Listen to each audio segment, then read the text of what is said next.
Na kwenye spoti mtazamaji, ni kwamba klabu ya Gor Mahia yailaza Shabana FC bao 1-0 kwenye mechi kuu ya ligi nchini iliyogaragazwa uwanjani Gusii. Mchezaji Sylvester Owino alifungia mabingwa Kogalo bao hilo katika dakika 79.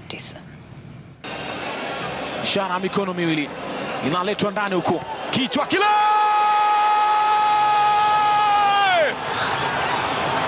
Sylvester Owino ahono super sub kwa mara ya kwanza ndani ya Gusii Stadium. Wanafungwa goli Shabana na kuna kuwa na vibe, lakini Mungu pia na ameamua. Wanatangulia Kogalo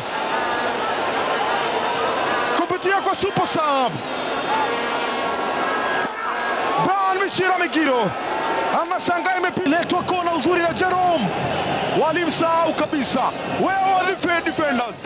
Upigaji ulikuwa mzuri, far post kabisa. Sijui walikuwa wanawaza nini mabeki wa Shabana. Naam, Sodakta mtazamaji, naarifiwa kwamba muda